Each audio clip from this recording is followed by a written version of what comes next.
मुझे बेइज्जत करने का मौका न मिले। क्या बोल रहे हो सरबुलंद? सच बोल रहा हूं मैं। सोराब खान को उसने नीचे दिखाया, मेरे ये दिलाने कर रहा है। चल चल मामा, मैं तेरी क्या कोई कठपुतली हूँ? सामने से भी गई गुजरी हैसियत थी, बीजान की बहू बनके हवेली में इतराती फिरेगी। तुमने अपने छोटे भाई पे जिरका कैसे बुलवा लिया? मुझे यहाँ बीबी जान क्या सरबुलंद वाकई बेकसूर है, या फिर वो भी कोई ऐसा राज छुपा रहा है जो पूरी कहानी को बदल देगा? क्या सोराब खान साफ चाहता है, या इसका असल मकसद सिर्फ अपने भाई को रुस्वा करना है? और आखिर वो मकसद सिर्फ अपने भाई को रुस्वा करना है? आखिर वो कौन है जो पर्दे के पीछे रहकर और चाल चल रहा है? आज की वीडियो में हम जुड़े की किस 28, किस 29 और प्रोमो 30 का तफसीली जायजा लेंगे। वीडियो आखिर तक जरूर देखिए, क्योंकि आखिर में एक ऐसी पेज को आपसे शेयर करूंगी जो आने वाली किसका पूरा नक्शा बदल सकता है। नाज़रीन, किस 28 का आगाज़ कई सवालात के साथ होता है। सरबुलंद खान के अचानक शहर जाने की खबर ने सबको हैरान कर दिया है। वज़ाहिर सब कुछ मामूल के मुताबिक दिखाई देता है, मगर हकीकत में हर किरदार एक दूसरे पर नजर रखे हुए हैं। उधर सोराब खान मुसलसल ये जानने की कोशिश करता है कि सरबुलंद खान कहाँ है, किससे मिला है, और आखिर इसने अपने फ़ोन क्यों बंद रखा है। इसका सवाल सिर्फ तशवीश नहीं बल्कि इस बात का सबूत है कि वो किसी बड़े मौके की तलाश में है। दूसरी तरफ सरबुलंद खान भी खामोश नहीं बैठा। वो समझ चुका है कि दुश्मन अब बाहर नहीं बल्कि इस हवेली के अंदर मौजूद है। यही वजह है कि वो हर कदम बहुत सोच समझ कर उठाता है। इसी दौरान एक ऐसा मंजर सामने आता है जो पूरी कहानी का रुख बदल देता है। तुरसम खान और सरसम की गुफ्तगू पहली बार तुरसम के दिल में अपने मामा के बारे में शूक पैदा कर देती है। दिल में अपने सरसम अब से बताती है कि बरसों से इससे सिर्फ एक मेहरे के तौर पर इस्तेमाल किया जा रहा है और लड़ाई में इसे आगे किया गया, मगर फायदा हमेशा किसी और ने उठाया। ये अल्फाज तुरसम के लिए किसी बिजली की झटकने से कम नहीं होते। वो शख्स जिसे वो अपना सबसे बड़ा सहारा समझता था, क्या वाकई वही इसकी जिंदगी बर्बाद करने की बुनियाद रखता आया है? ये सवाल सिर्फ तुरसम के जहन में नहीं बल्कि नाज़रीन के दिल में भी घर कर लेता है। उधर सरबुलंद खान को श्री के बारे में एक निहायत अहम इत्तला मिलती है। श्री का कमरे से एक खुफिया मोबाइल फोन मिलने की इंकशाफ होता है। बज़ाहिर ये एक मामूली बात लगती है, मगर सरबुलंद खान फौरन समझ आता है कि ये मोबाइल असल साजिश तक पहुंचने का रास्ता बन सकता है। दिलचस्प बात यह है कि वो श्री को फौरन गिरफ्तार करने या बेनकाब करने के बजाय खामोश रहने का फैसला करता है। क्यों? क्योंकि वो जानता है कि अगर अभी जल्दबाजी की गई तो असल मुजरिम हमेशा के लिए बच निकलेगा। ये फैसला साबित करता है कि सरबुलंद खान अब सिर्फ बहादुरी से नहीं बल्कि हिकमत और सब्र से भी लड़ रहा है। लेकिन दूसरी तरफ दुश्मन भी खामोश नहीं।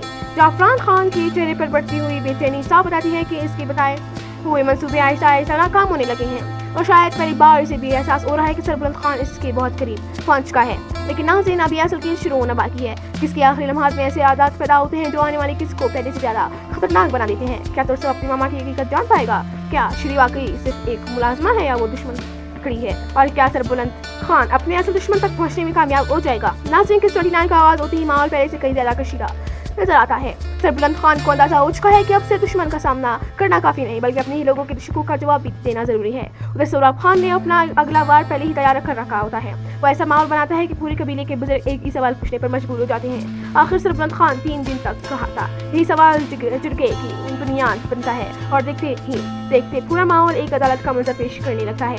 सोराब खान पूरे एतमाद से इल्जाम लगाता है कि सरबुलंद खान ने शहर जाने का बहाना बनाया और एक नामुहर्रम खातून के साथ कई दिन एक ही कमरे में रहा।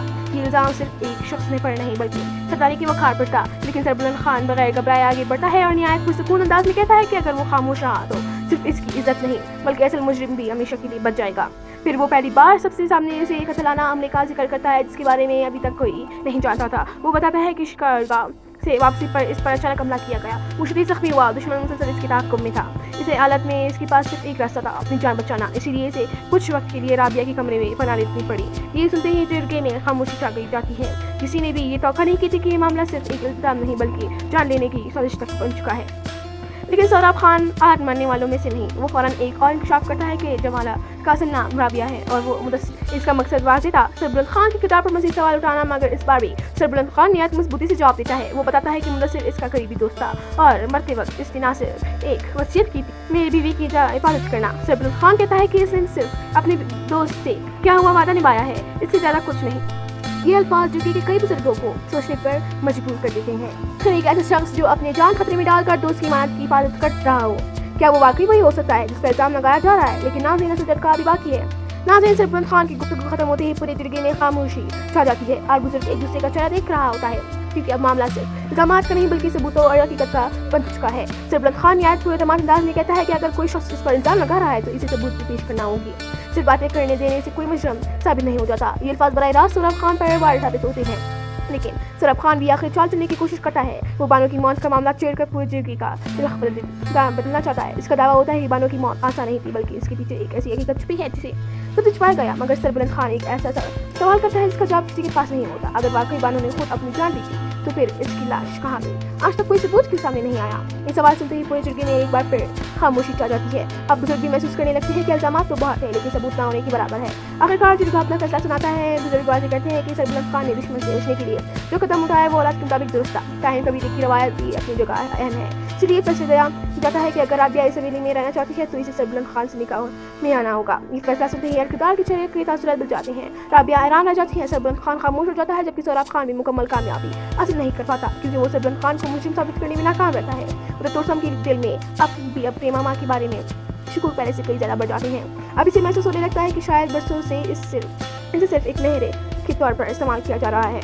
अब बात करते हैं प्रोमोटर टीम की। प्रोमो देखकर साफ महसूस होता है कि आने वाले किस में रिश्तों के दरमियान फैसले मजीद बढ़ने वाले हैं। सौरभ खान जुर्गी के फैसले पर शदीद गुस्से में दिखाई देता है, जबकि जाफरान खान के लिए भी हालात काबू से बाहर होते जा रहे हैं। दूसरी तरफ राबिया को सिर्फ एक मेहमान नहीं बल्कि इस हवेली का ऐसा समझा जाने लगा है, और यही बात कई किरदारों के लिए नाकाबिले बर्दाश्त होगी। सबसे अहम सवाल यह है कि सरबुलंद खान आखिर जुर्गी का फैसला कबूल कर लेगा, क्या ये निकाह औलाद की मजबूरी होगा, या फिर दोनों के दरमियान एतमाद का एक नया रिश्ता कायम होगा। और सबसे बड़ा राज, क्या शरीकी ही ऐसे वफादार है, या वो भी किसी और की इशारों पर चलने वाली एक मोहरा है? मेरी पेशगोई यही है कि आने वाले किसी दुश्मन का एक अहम राज जरूर बेनकाब होगा, लेकिन असल मंसूबा साज अभी भी पर्दे के पीछे रहेगा ताकि कहानी का सस्पेंस बरकरार रहे। इसीलिए एपिसोड 30 कहानी का एक नया फैसला कुन मोड़ साबित हो सकता है, जहां एक तरफ नए रिश्ते बनते नजर आएंगे तो दूसरी तरफ पुराने रिश्तों की बुनियादें दिखाई देंगी। अगर आपको भी लगता है कि सरबुलंद खान भी कसूर है और तो दुश्मन अभी तक सामने नहीं आया, तो अपनी राय जरूर इसमें लिखिए। वीडियो को सुनाइए तो मात्र राइज को सब्सक्राइब करें और बेल आइकन जरूर दबाइए ताकि जंजीर की और नई किस्त का रिव्यू सबसे पहले आप तक पहुंच सके। मिलते हैं अगली वीडियो में, तब तक के लिए अल्लाह हाफिज़।